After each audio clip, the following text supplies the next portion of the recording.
kegiatan Orde Baru itu seperti apa? Ya masih masalah kebijakan Orde Baru yang pernah saya alami itu kadang-kadang pakai tantangan. Yang pertama, memang kalau Orde Baru itu dulu itu mengikuti GPAN, dalam arti dalam membangun itu pakai jangka pendek dan yang dimulai sebenarnya selalu rancangan-rancangan bisa dipersiapkan. Siapapun pemimpinnya itu tinggal melanjutkan. Itu waktu zamannya Orde Baru kebijakannya itu juga terstruktur. Kedua, kelebihan Orde Baru.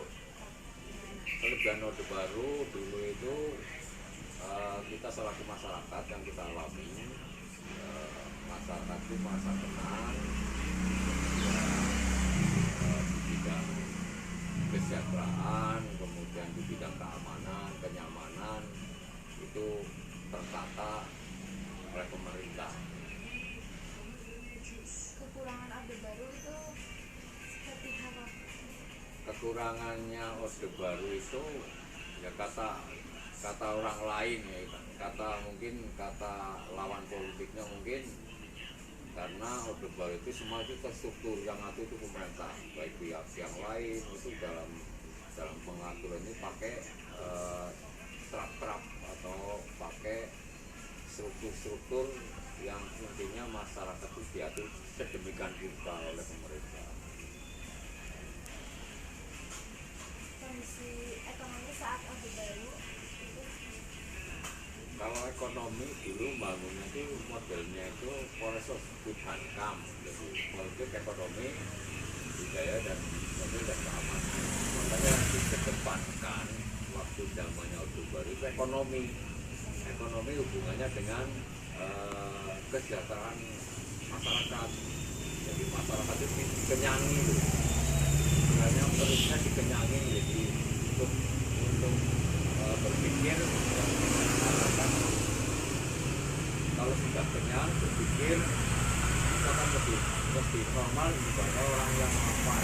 Orde Baru itu mengedepankan ekonomi yang diutamakan masyarakat atau penduduk, yang intinya bagaimana kita memoles masyarakat itu kenyang dulu.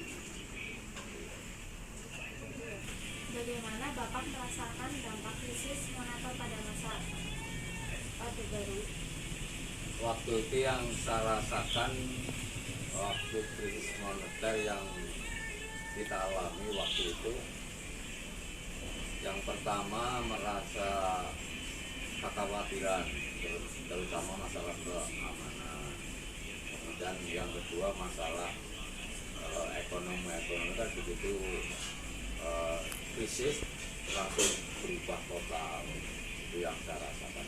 Jadi kita mau kemana-mana takut dengan adanya ketakutan sebagai masyarakat, akhirnya orang mau bepergian, orang mau beraktivitas itu takut di masalah keamanan. Waktu itu yang saya pernah rasakan. Bagaimana kondisi pertanian pada masa Kalau kondisi pertanian pada Orde Baru itu karena itu diatur dari pusat sampai ke bawah, tentunya di sektor pertanian waktu itu tidak ada masalah. Bahkan tenaga pertanian itu langsung diterjunkan waktu itu, kalau tidak salah tahun 2018.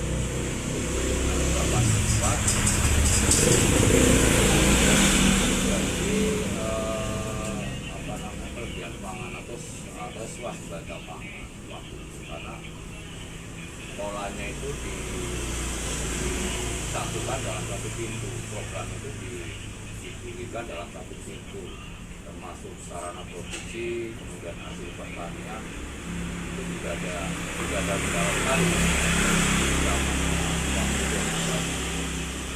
itu yang saya alami. Bagaimana pendapat Bapak tentang demo mahasiswa pada akhir Orde Baru? Ya sebetulnya itu yang saya rasakan waktu mahasiswa demo itu sebetulnya karena ketidakstabilan, karena miskomunikasi. Akhirnya begitu krisis moneter tadi yang saya sampaikan dari awal, orang itu semua lapar. Jadi untuk mencari ekonomi sana sini, kemudian terjadi politik yang tidak stabil, akhirnya orang itu gampang dipengaruhi. Untuk demo yang menggerakkan juga orang-orang yang katakan elit, bukan orang sembarangan, dari elit kamu, dari elit yang mana, itu karena untuk mempengaruhi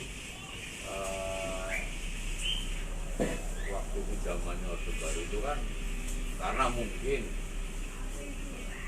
kekuasaannya terlalu lama, mungkin ingin ganti pemimpin yang baru, makanya terjadi demo sana sini. Akhirnya terjadi masyarakat mau mencari penghasilan juga susah, pekerjaan susah karena krisis moneter itu, karena krisis moneter. Akhirnya dampaknya itu terjadi secara penghasilan kita pribadi juga hilang emosional. Terima kasih atas informasi yang Bapak berikan kepada saya. Sama-sama, mudah-mudahan bermanfaat. Dan pesan saya yaitu yang saya sampaikan tadi, masalah Orde Baru mungkin ada kekeliruan, dan mohon maaf, dan mudah-mudahan sekilas yang saya tahu membuat saya sampai di sini secara mendetail ya waktunya, karena hubungannya waktu. Mudah-mudahan itu bisa bermanfaat dan bisa sebagai tolak ukur jenengan selaku siswa SMK nanti ke depan itu bisa menyaring apa yang tadi saya sampaikan. Sehingga demo-demo kalau yang istilahnya akan merugikan bangsa dan negara tertentu,